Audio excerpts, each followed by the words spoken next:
Game 7. The two best words in sports. On one side, you have the Pacers, who look to become one of the best underdog stories in sports.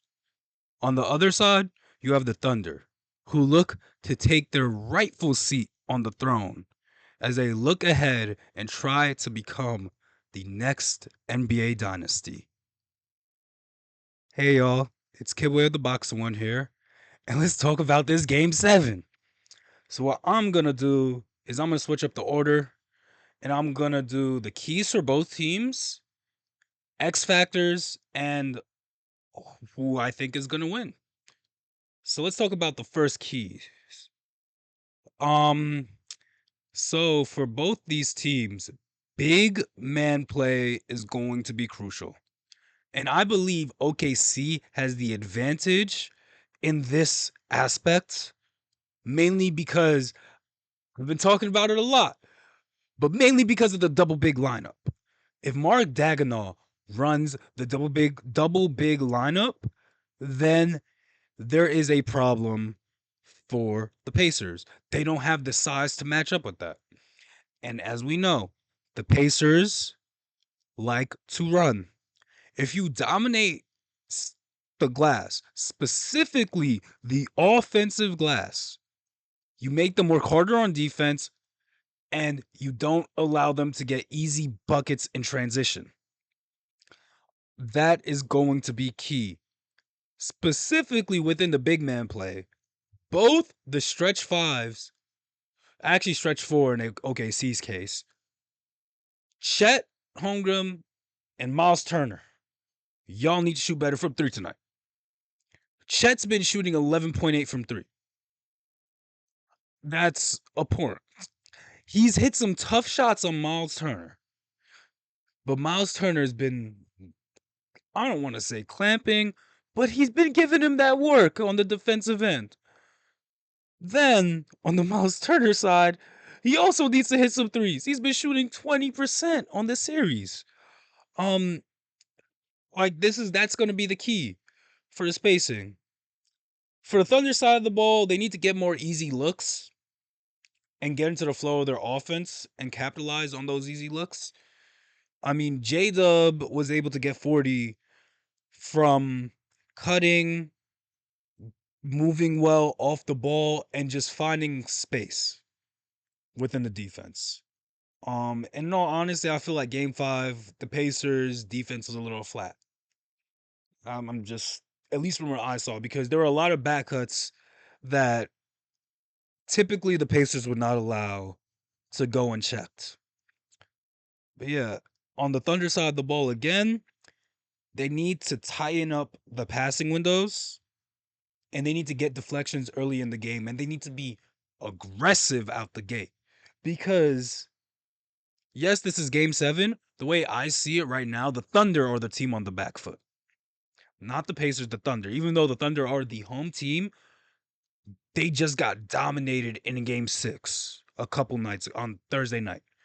So you need to come out aggressive and show that we are here and we're going to fight. That is a non-negotiable for the Thunder if they want to win this. Then for the Pacers side of the ball, Siakam, both the stars need to be aggressive. Siakam and Tyrese, but specifically Tyrese, because Siakam has been aggressive all series. He's just been getting to the nail, getting a small play on him, posting up, hitting a fadeaway, or passing out of that post. So yeah, but Tyrese, he needs to hit some floaters. Um, and yeah, he just needs to get to the cup. I need him to drive. I hope his calf is doing better this game than it was the previous game because you could see that he was still favoring his. I want to say his calf was injured on his right leg, so he's more favoring his left leg. And that, to be fair, that is the leg that he gets lift on as a right-handed shooter.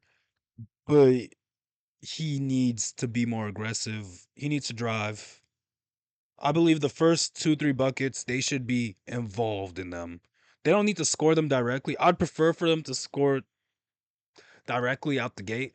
But if it's a Tyrese Halliburton assist, we'll take it because it's him getting involved in the play. Um, Now for both sides, the bench minutes are going to be key. The bench minutes are going to win the finals for you. The bench minutes are going to decide this title. Period. It's decided multiple games in this series. It decided last game. It decided the last game's game 4-5. Game 3, I want to say, when the Pacers won. So these bench minutes are going to be crucial. Um, g- for the pace for Thunder side of the ball, Isaiah Joe and Kenrich Williams need to get going. Aaron Wiggins has been good. Cason Wallace has finally found some footing. Um, and for the Pacers side, the benches need to keep doing what it's been doing. DJ McConnell's gonna have to continue to come up big. Obi Toppin's gonna have to continue to come up big. Um, Benedict Matherin's gonna have to have a bounce back game. So yeah. Now for the Pacer side of the ball, I've mentioned the defense needs to continue to be aggressive, but recently I saw a tweet about how Rick Carlisle used zone in the 2011 NBA Finals. And he used it in short stints throughout the series, except for game 6 and specifically game 7. Game 6, they switched up looks with them between man and zone, but game 7, they primarily used zone to beat the Heat. Rick Carlisle has yet to pull the zone out in this final series. And not to mention the Nuggets used zone against the Thunder before and it's worked.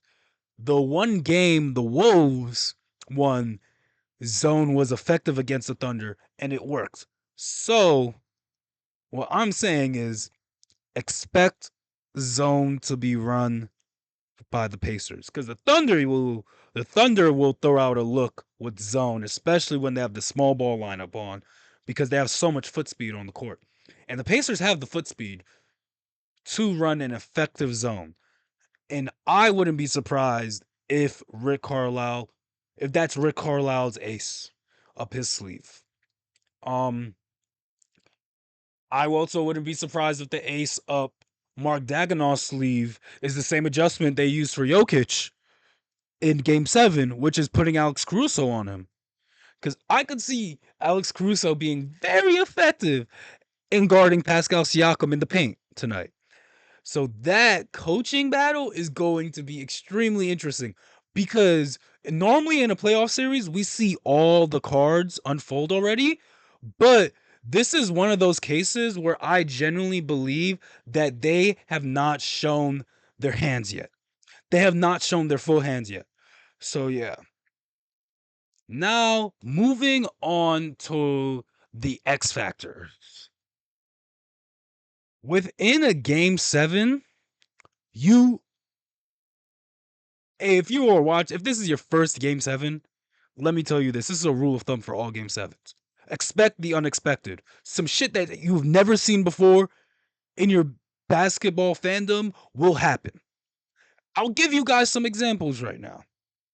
2016 NBA Finals, Draymond Green had a 32-point near triple-double to close the series out in game 7.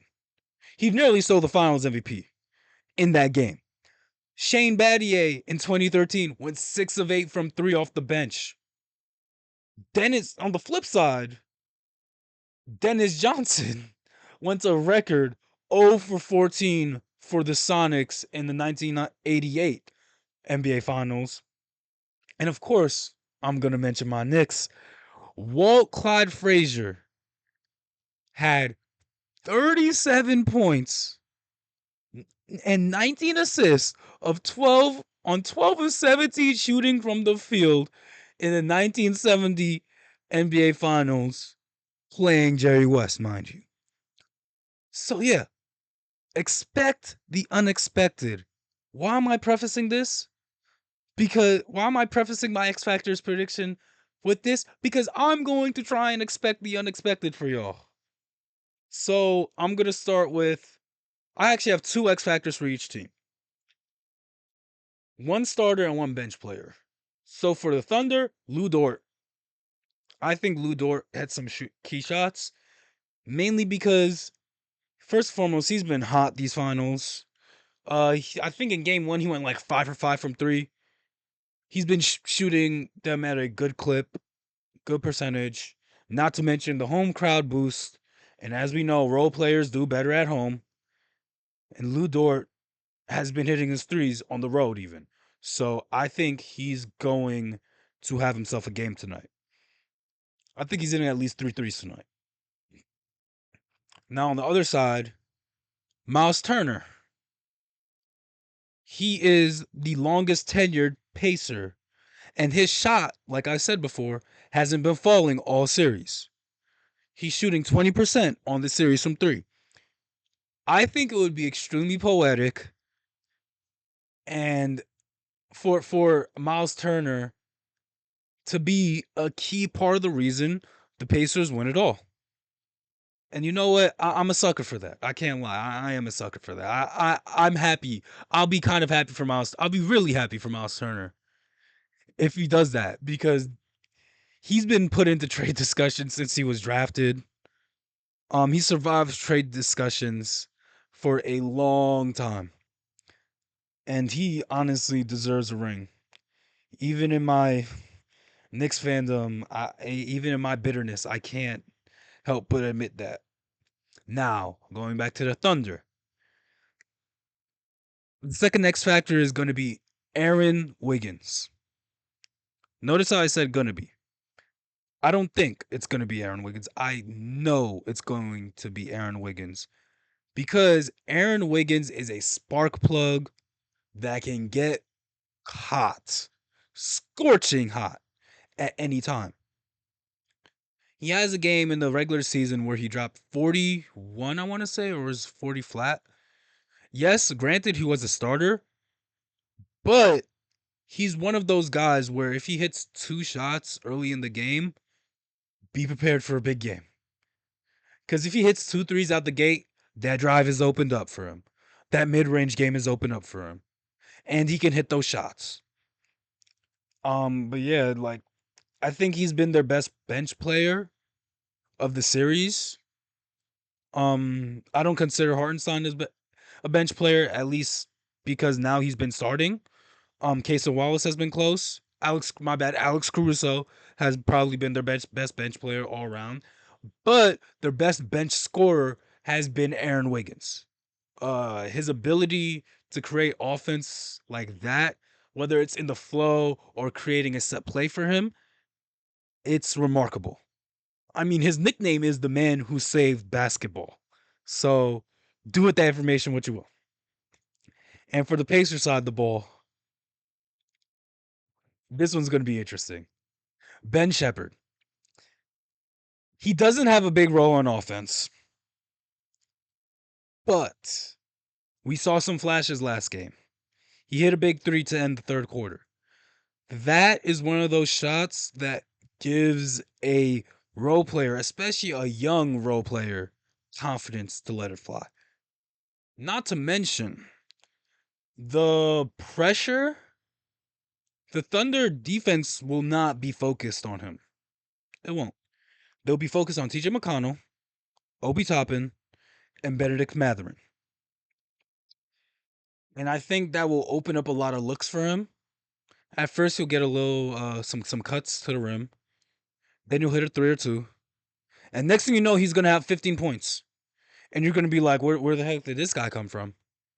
So I recommend that y'all familiarize yourself with Ben Shepherd because not only can he do it on the offensive end, I think he could make some key plays on the defensive end, get a big deflection here and there, and get a big steal here and there. And eventually you're going to see that he will have a big impact on this game. But now to my prediction. If y'all don't know, I originally had Pacers in 6 for this series, and I'm going to stick with the Indiana Pacers. I believe the momentum is on their side. So OKC, they must win this game to ensure that they are not embarrassed. Um I think there is a mental thing there too with the Thunder, with them being so young. And yes, let me say this. Neither of these guys have players who have been in game 7 of the NBA finals. However, the Pacers have been in more high stakes situations in previous seasons than the Thunder have been. The Thunder didn't make the WCF last year. They made the second round. They lost in the second round. And they ran into a great Mavericks team. The Pacers have played a championship winning team. And they yes, it was I want to say it was a sweep, if I remember correctly, or did the Pacers get one? It was either a sweep or a gentleman's sweep. And the Pacers put up a fight. Their experience against the Celtics prepared them for this. Their clutch, their ability to leverage high pressure situations in their favor, that is a skill. That is a skill. And they've shown it on full display in game 1. They can win on OKC's floor. They came back on OKC's floor. And I think, I don't know, man, it's just that underdog effect. Like, they have nothing to lose and everything to gain. While the Thunder, the the optics have shifted from this is the dynasty that's about to start to oh my goodness, they're in trouble. They figured out that shit ain't sweet.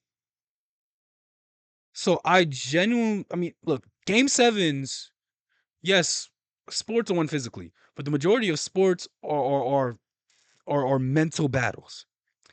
And game sevens are the ultimate mental battle. And I believe the Pacers, the underdog, will pull it off. But what do you guys think? Comment below what you guys think. And like, subscribe, and peace, y'all.